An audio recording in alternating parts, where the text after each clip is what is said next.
Hello student अगर आप NEET 2019 का एग्ज़ाम देने जा रहे हैं तो ये वीडियो आपके लिए बहुत ज़्यादा इंपॉर्टेंट होने वाली है, क्योंकि मैं इस वीडियो में बात करने जा रहा हूँ ड्रेस कोड के बारे में कि आपको नीट 2019 का जो एग्ज़ाम होने जा रहा है उस दिन आपको क्या ड्रेस कोड है, क्या पहनकर जाना है। साथ ही जब आप एग्ज़ामिनेशन जो आपका सेंटर है वहाँ पर पहुँच जाएँ तो कौन कौन सी ऐसी चीज़ें हैं जो आपके साथ नहीं होनी चाहिए, यानी कि कौन कौन से वैन आइटम है जो एनटीए ने इसमें बताया है कि क्या क्या आपको लेकर नहीं जाना है। इन सभी चीज़ों के बारे में मैं आपसे बात करने जा रहा हूँ। बहुत ज़्यादा इंपॉर्टेंट वीडियो आपके लिए होने वाली है, क्योंकि पूरी साल की आपकी मेहनत है। अगर आप यहाँ पर एक भी गलती अगर आप कर देते हैं तो पूरी साल जो आप मेहनत करते हुए आए हैं उस पर पूरा का पूरा आपका पानी फिर जाएगा। ठीक है, तो ये गलती बिल्कुल भी मत करिएगा। इस वीडियो को एंड तक देखिएगा, बिना समय गवाए आइए स्टार्ट करते हैं आज की हमारी ये वीडियो।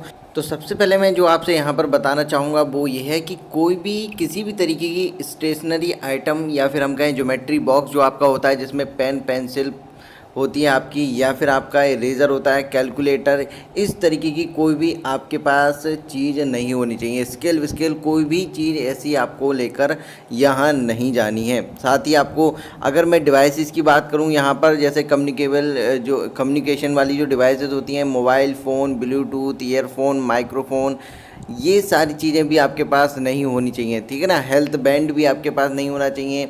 अदर आइटम की अगर मैं आपसे बात करूं, जैसे कि आपका बेल्ट हो गया, कैप हो गया, या फिर मैं आपसे कहूं यहाँ पर वॉलेट भी आपको यहाँ पर नहीं लेकर जाना है। ठीक है ना, और आपके हाथ में अगर आप घड़ी वड़ी बांधते हैं तो ये भी चीज़ आपके पास नहीं होनी चाहिए, यानी कि वॉच या ब्रेसलेट ये भी आपके पास नहीं होना चाहिए। कैमरा भी आपके पास नहीं होना चाहिए। कैमरे तो मोबाइल फ़ोन हो गया, तो ये सारी चीज़ें, कैमरा भी यहाँ पर बैन है ही है। ठीक है, तो ये सारी चीज़ें आपको यहाँ पर नहीं लेकर जानी है। यहाँ पर एनटीए ने एकदम यहाँ क्लियर कर दिया कि अगर ये चीज़ें आपके साथ आ जाती हैं गलती से, या फिर आप लेकर यही चीज़ें जाते हैं, तो इसको एकदम भी वहाँ पर बर्दाश्त ये लोग नहीं करेंगे और आपके साथ एक्शन वहाँ पर लिया जा सकता है। एक चीज़ और कही है कि अगर आप कहीं, मान लीजिए, मैं ये बात आपको बता रहा हूँ कि मान लीजिए आपका सेंटर आपके घर से काफ़ी दूर पड़ा है, और जाहिर सी बात है अगर आप वहाँ देने जा रहे हैं तो आप साथ में अपने मोबाइल भी लेकर जाएंगे, बैग भी लेकर जाएंगे घर से। तो इन्होंने कहा कि अगर कोई स्टूडेंट इस तरीके से लेकर आता भी है तो एग्ज़ामिनेशन सेंटर पर उसको रखने के लिए कोई भी ये मैनेजमेंट इनके द्वारा नहीं किया जाएगा। ठीक है ना, कोई भी इस तरीके का वहाँ पर मैनेजमेंट भी नहीं होगा, या फिर कोई भी अरेंजमेंट ये लोग उस चीज़ को रखने के लिए वहाँ पर नहीं करेंगे। वो व्यवस्था आपको खुद ही वहाँ पर करनी होगी अगर आप लेकर जाते हैं तो। ठीक है ना, पानी की बोतल भी आपको यहाँ पर नहीं लेकर जानी है, ध्यान रखिएगा। ये सारी चीज़ें जो हैं आपको वहाँ पर मिलेंगी। अब बात आती है ड्रेस कोड की कि आपको क्या क्या पहनकर जाना है। तो देखिए, ड्रेस कोड में सीधा सीधा कहा है इन लोगों ने, चाहे वो लड़की हो या लड़का, यानी कि मेल और फीमेल दोनों के लिए ही इन्होंने कहा है कि लाइट क्लोथ आपको पहन कर जाने हैं विद हाफ स्लीव्स, यानी कि फुल स्लीव्स भी आपकी उसमें नहीं होनी चाहिए। हाफ स्लीव्स के लाइट क्लोथ आपके होने चाहिए।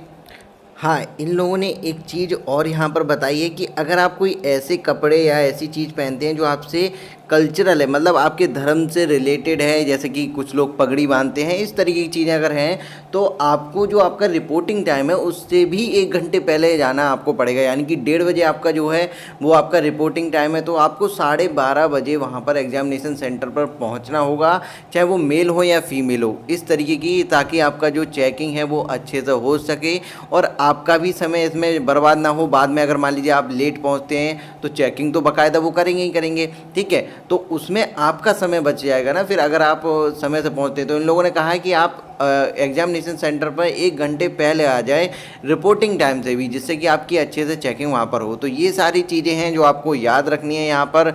यहाँ एक चीज़ और मैं आपको बता दूँ कि किसी भी तरीके की कोई भी गलती आप लोगों को नहीं करनी है। अगर आप इस तरीके की कोई भी गलती अगर आप करते हैं तो पूरी साल आपकी यहाँ पर बर्बाद हो सकती है। तो इन चीज़ों को हल्के में मत लीजिएगा। एक एक चीज़, जो छोटी छोटी चीज़ें हैं उनको बारीकी से यहाँ पर समझते हुए चलिए। अगर कोई भी क्वेश्चन हो किसी भी तरीके का तो वो आप मुझसे कमेंट सेक्शन में यहाँ पर पूछ सकते हैं। एक चीज़ और मैं आपको यहाँ बता दूँ कि केवल आपको यहाँ पर जो अलाउ किया गया है आपके पैरों के लिए वो स्लीपर और आपके सैंडल हैं।